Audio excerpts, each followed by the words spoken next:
Imagine waking up tomorrow and finding out that the money in your pocket is now a federal crime. That actually happened to millions of Americans some 93 years ago. In just 30 days, Americans had to hand over 3,600 tons of pure gold. Voluntarily, they were left with no other option. But how the hell did such a heist even happen?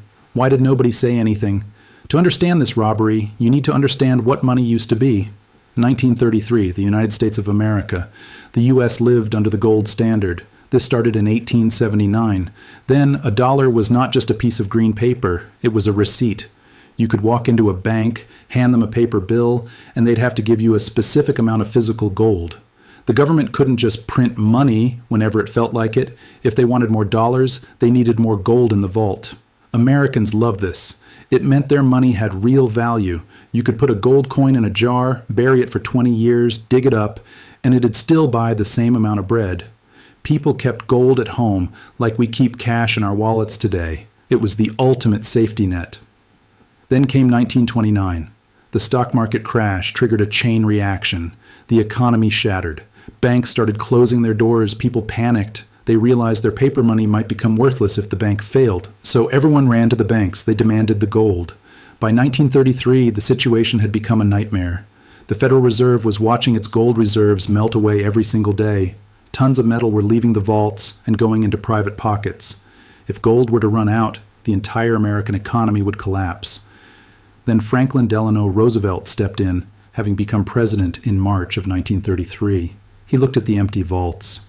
He saw gold in your house. He decided that your security was the government's obstacle. To fix the economy, he decided he'd break the link between the dollar and gold. But to do that, he had to make millions of people voluntarily surrender their wealth. On April 5, 1933, FDR sat behind Theodore Roosevelt's desk. He'd been in this office for only 1 month. Over a round of cappuccino, he signed Executive Order 6102. The official title was Forbidding the Hoarding of Gold Coin, Gold Bullion, and Gold Certificates. The reality was a mass confiscation. The order said you had to give the government all your gold. Every single bit. You had 25 days to comply. If you didn't, you're facing a $10,000 fine and up to 10 years in federal prison. Back then, the average person made $1,600 a year. A $10,000 fine meant over 6 years of total income. 10 years in prison was a longer sentence than many murderers received. The government gave you a few tiny exceptions, though. You could keep your wedding ring, you could keep your gold teeth, you could keep rare collectible coins worth more than the gold itself. Other than that, everything was subject to immediate seizure. The price was fixed at $20.67 per ounce. There was no room to negotiate, but FDR knew threats were not enough. He needed to convince you that being robbed was your patriotic duty. A massive propaganda campaign started. It hit newspapers and radio. The messages were everywhere. Hoarding gold is selfish. Hoarding gold harms the recovery. The government told you that by giving up your coins, you're creating jobs. You're a hero. If you're keeping your gold, you're an enemy of the people. You're the reason your neighbor's starving. Banks turned into agitation centers. They'd put up posters with slogans like, "Your patriotic duty is to help the country." It worked. People got scared and desperate to help. They started bringing their gold to the banks. They brought coins their grandfathers had panned during the California gold rush. They brought the double eagles, the $20 gold coins that amounted to their life savings. They handed over their history and got thin paper bills in return. They did it because they thought it would save America. They didn't know they were being deceived.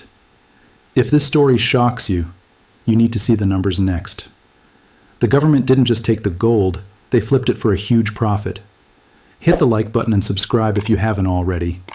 By the end of the month, the government hit the jackpot. Americans surrendered nearly 3 million ounces of gold. When you include the gold taken from companies and banks, the total became 3,673 tons. Let's put that number in perspective. 3,673 tons of gold is more than the entire gold reserve of modern China. It's almost double what Russia has today. If you melted it all down into bars and stacked them, it would be taller than Mount Everest. At today's prices, that gold is worth about $395 billion.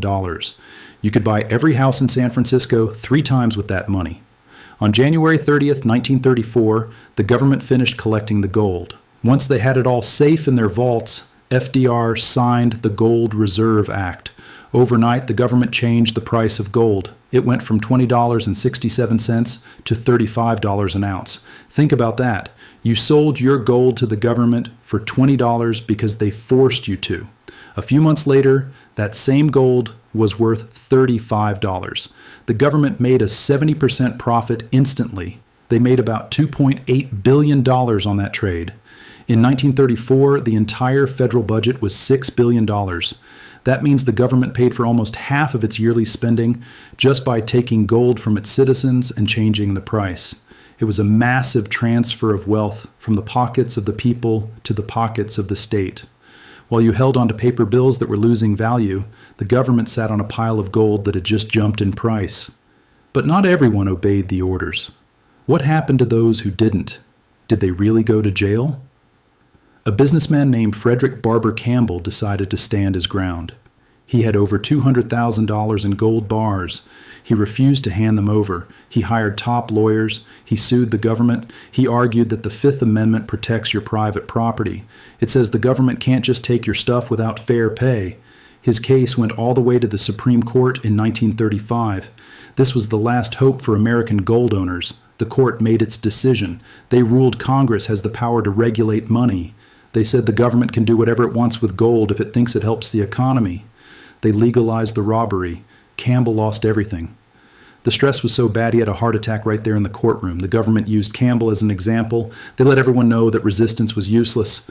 The FBI started hunting hidden gold. They forced banks to report anyone doing suspicious business. If you tried to hide your gold, your neighbor might tell on you. Thousands were arrested or fined. Now the government had all this gold and they needed a place to hide it. They built Fort Knox in Kentucky. They spent over $500,000 on the building alone. They built it like a movie set. The walls were a meter thick. The door weighed 20 tons. They set up minefields. They used a lock system so complex that no one person knows the whole code. By 1941, over half of all the gold in the world was sitting in that one spot. It was the gold that was in your grandfather's drawer. It was the gold that used to be the double eagle in your pocket. Did it work? Some economists say yes. They say it helped the country get out of the Depression.